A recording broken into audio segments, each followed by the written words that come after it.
Bonjour à tous et à toutes. Eh bien, nous commençons Beshat Mutzlachat, le traité de Nida. Alors, on va faire une première partie depuis le début de la page 2a jusqu'à 7 lignes avant la fin de la page 2b. Après ça, on fait un petit saut à la page d'après et on reviendra à 7 lignes avant la fin de la page. Alors, comme nous l'avons dit dans le précédent épisode, il y a une marloquette, à savoir au sujet d'une femme qui vient de déceler qu'elle est devenue impure puisqu'elle voit en face d'elle du sang.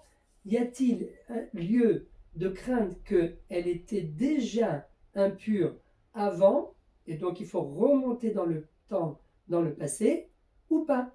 D'après Shammai, à partir du moment où une femme voit du sang à l'extérieur, c'est à partir de maintenant qu'on la déclare impure. Il n'y a aucune raison de remonter dans le temps et de craindre et de dire peut-être que dans le temps, dans le passé, elle était peut-être déjà devenue impure.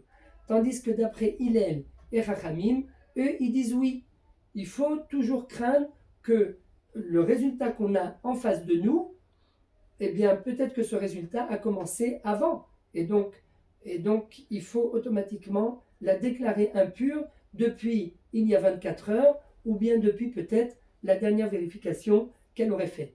Vient la Gemara et nous dit quelle est la raison pour laquelle Shammai, lui, ne craint pas d'une éventuelle impureté qui aurait commencé dans le passé. Pourquoi? Nous dit la Gemara, à cette étape de la Gemara, c'est parce que Shammai, lui, se base sur la chazaka.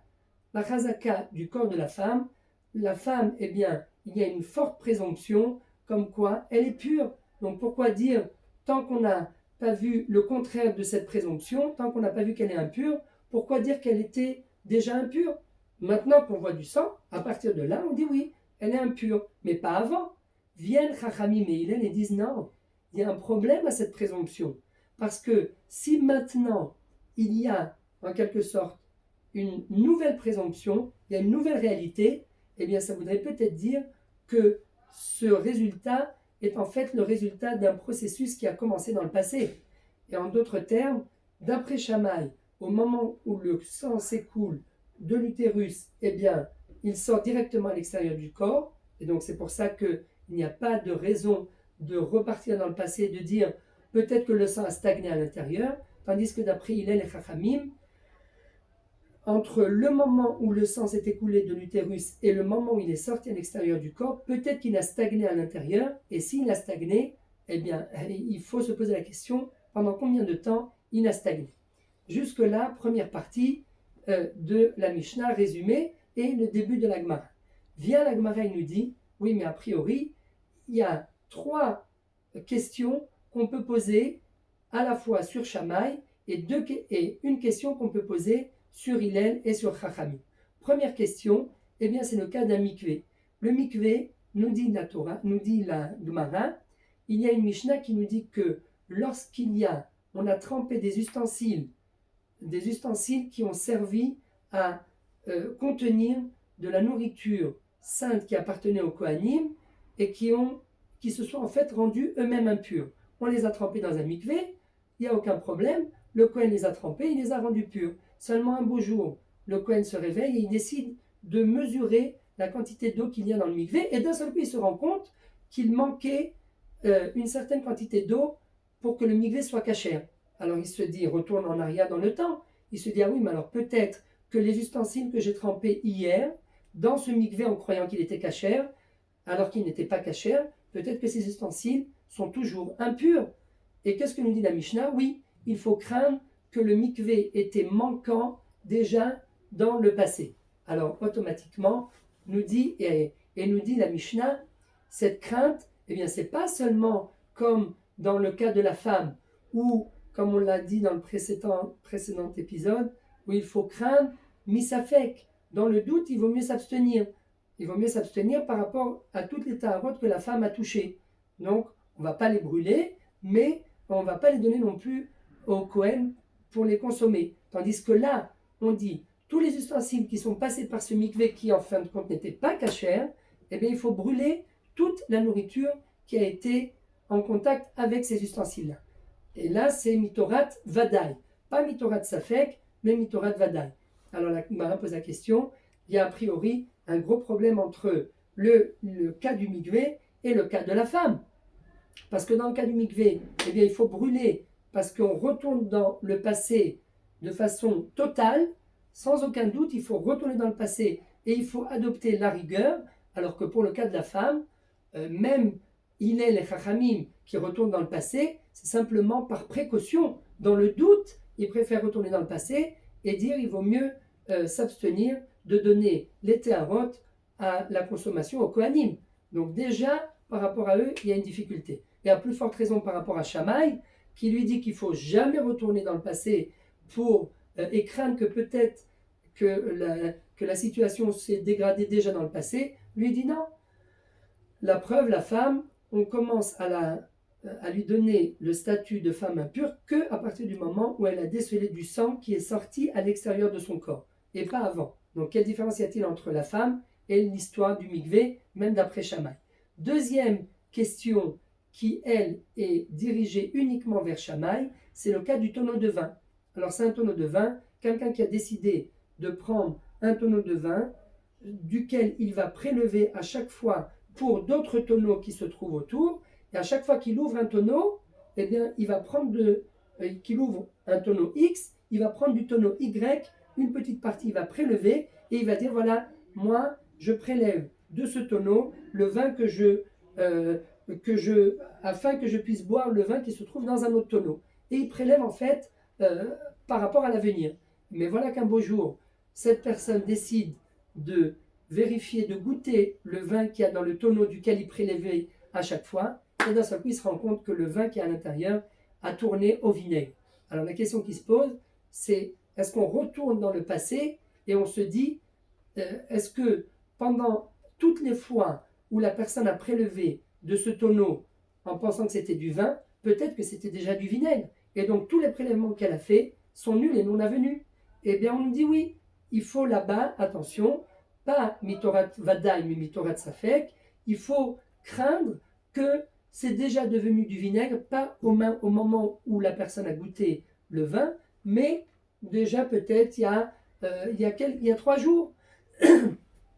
Et donc si le vin a tourné au vinaigre il y a 3 jours, eh bien, mitorat safek, tous les prélèvements qu'on a faits sont nuls et non avenus.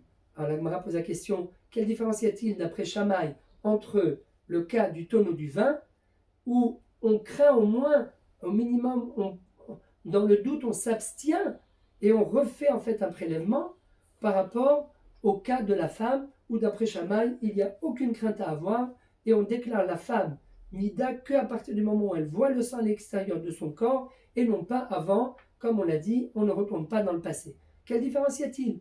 Vient la Gemara et nous dit voilà, la différence à une première étape, elle nous dit la différence entre le mikvé et le tonneau, eh bien c'est qu'il y a 2 chazakot. La première chazaka de base qui est que un mikvé il est toujours kasher, un tonneau plein de vin, eh bien il détient du vin qui est du vin et non pas du vinaigre. Seulement, en contrepartie, en parallèle de ces 2 chazakot, eh bien il y a à chaque fois une chazaka qui vient neutraliser. Quelle chazaka qui vient neutraliser par rapport au mikvé? Eh bien, première chazaka qui nous dit tous les ustensiles qui sont passés dans le mikvé, c'était des ustensiles qui sont entrés en contact avec de l'impureté. Donc ils sont eux-mêmes impurs. Donc toute la question c'est de savoir, est-ce qu'on les a extraits de leur statut d'ustensiles impurs ou pas? Alors cette chazaka de base, c'est la chazaka de base, elle neutralise en quelque sorte la chazaka qui nous dit que le mikvé, il est toujours kasher, parce que peut-être que le mikvé ne sera pas kasher. Donc il y a une chazaka très forte, la chazaka des ustensiles impurs, qui neutralise la chazaka du mikvé kasher. Et deuxième chazaka qui neutralise également par rapport au tonneau, eh bien c'est que le vin qui se trouve dans le tonneau, c'est vrai qu'il y a une chazaka de base qui dit que un tonneau de vin, c'est toujours du vin. Seulement, il y a une chazaka qui est beaucoup plus forte, comme quoi, qui nous dit que le vin est toujours du tevel. Tevel, c'est quelque chose qui n'a pas été prélevé. Alors, cette chazaka, elle, c'est la chazaka de base, et la question, c'est quand d'un seul coup, on se rend compte que le vin a tourné au vinaigre, eh bien là, il y a lieu de se poser à quel moment le lien le vin a tourné au vinaigre? Est-ce que c'était avant qu'on prélève ou après qu'on prélève? Si c'était après qu'on ait prélevé, il n'y a aucun problème. Le vin a été prélevé, et il n'est plus Tevel. Mais si c'était avant qu'on prélève, le vin n'a pas été prélevé. Et donc il faut reprélever. Donc, au final, nous dit la Gemara, dans le cas du mikvé et dans le cas du tonneau, eh bien, il y a à chaque fois une chazaka qui vient neutraliser. La chazaka des ustensiles impurs et la chazaka du vin qui est Tevel, qui eux neutralisent, qui sont la chazaka de base et qui neutralisent la deuxième chazaka. Tandis que chez la femme, il n'y a pas de chazaka qui neutralise. Donc voilà, d'après la première étape de la Gemara, voilà la raison pour laquelle, va nous dire Shammai, voilà la raison pour laquelle dans le cas du mikvé et dans le cas du tonneau, on a été plus mahmirim, on a été plus rigoureux, alors que dans le cas de la femme, d'après Shammai, il n'y a pas de raison d'être plus rigoureux, parce qu'il n'y a pas de chazaka qui neutralise. Vient la Gemara et repousse en disant, mais attention, il y a un problème, parce que même la chazaka de base, ce n'est pas une bonne chazaka dans le cas du mikvé, dans le cas du tonneau, parce que le mikvé, il ne s'est pas vidé de son eau en une seule fois. C'était un processus. À chaque fois qu'on fait rentrer quelque chose, petit à petit, l'eau déborde et le mikvé, et la quantité d'eau du mikvé va en diminuant. Même principe pour le vin. Ce n'est pas en une seule fois que le vin a tourné au vinaigre. C'est un processus où le vin va tourner au vinaigre. Et donc la chazaka de base, elle-même n'est pas aussi bonne. Alors que d'après chez la femme, eh bien, chez la femme, au moment où le sang doit s'écouler de l'utérus, il sort à l'extérieur du corps. Donc il n'y a pas de processus, donc il y a une différence entre le tonneau et le mikvé par rapport à la femme. Et donc, au final, sous un autre angle, eh bien, on ne peut pas, il y a quand même une différence. Et donc, de nouveau, la question qui revient, pourquoi, d'après Shammai, dans le cas du mikvé et du tonneau, on est plus rigoureux, alors que dans le cas de la femme, on n'est pas rigoureux. Même dans le cas du tonneau et du mikvé, eh bien, la chazaka de base n'est pas une bonne chazaka. Via la Gemara nous dit, non, même dans le cas de la femme, il est très possible que ce soit un processus. Ce soit un processus d'écoulement et que le sang, en fait, est stagné à l'intérieur du corps. Et donc, de la même façon que le vin a tourné au vinaigre grâce à un processus, que le mikvé se soit vidé de son eau grâce à un processus, et bien chez la femme aussi, le sang s'est déversé à l'extérieur de son corps grâce à un processus. Et donc, dans les trois cas, eh bien, il y a un processus, ce n'est pas arrivé en une seule fois. Et si ce n'est pas arrivé en une seule fois, de nouveau, il faut poser la question, quelle différence y a-t-il entre la femme et entre le mikvé et le tonneau? Vient la Gemara, elle réfute, et elle nous dit, donc la différence n'est pas là, et donc on ne peut pas se baser sur cette différence, et donc c'est ce que la Gemara appelle Chad al-Eriuta ou Tant el-Eriuta. Elle nous dit au final, eh bien, il y a chez la femme, il n'y a que Chad al-Eriuta, c'est-à-dire que la chazaka de base, elle n'est pas parfaite. Elle n'est pas parfaite, pourquoi? Parce qu'il est très possible que les écoulements soient arrivés par étapes et pas en une seule fois. C'est pas au moment où le sang s'écoule de l'utérus, il sort directement à l'intérieur. Peut-être qu'il y a eu plusieurs étapes et qu'il a véritablement stagné à l'intérieur du corps.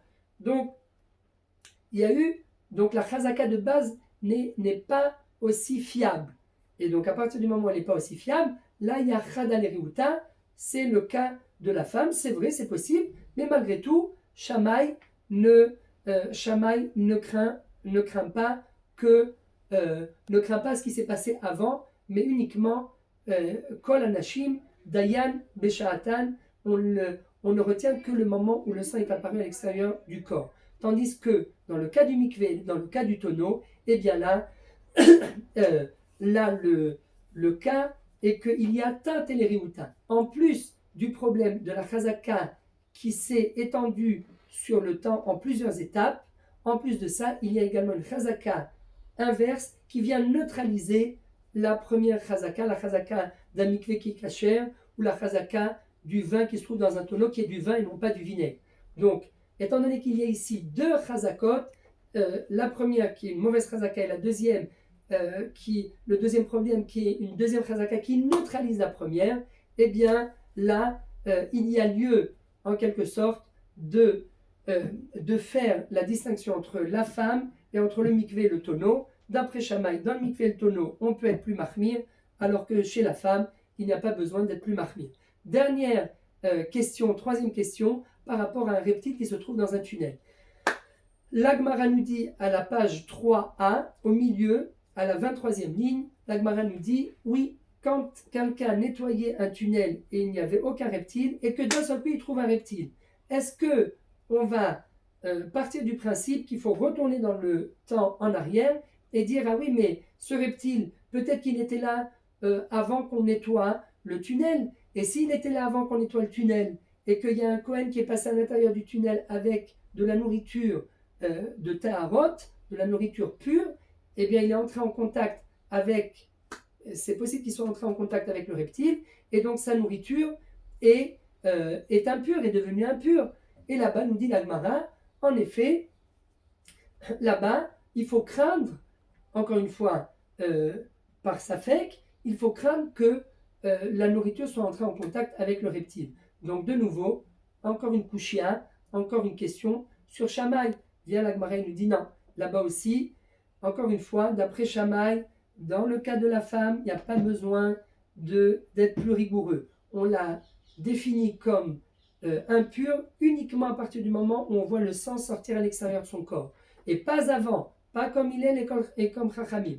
Mais dans le cas du reptile, eh bien là, étant donné qu'il y a en fait une forte probabilité pour que le reptile, étant donné que le reptile vient de l'extérieur et que les reptiles ont l'habitude de voyager dans les tunnels, eh bien là, dans le cas du reptile, même Shammai est d'accord qu'il faut être plus rigoureux, mais ça n'est en rien en contradiction avec le cas de la femme. Donc si on résume, la première kushia du mikvé que la Gemara ramène du mikvé, eh bien c'est une kushia à la fois d'après Shammai, mais également à la fois d'après Hillel et d'après Chachamim, tandis que la deuxième kushia, la kushia du tonneau de Trouma, et la troisième kushia, la kushia du reptile dans le tunnel, eh bien ce ne sont que des kushiotes sur Shammai, mais encore une fois, nous avons amené les réponses pour Shammai, la façon dont Shammai peut se défendre et dire, dans les trois cas,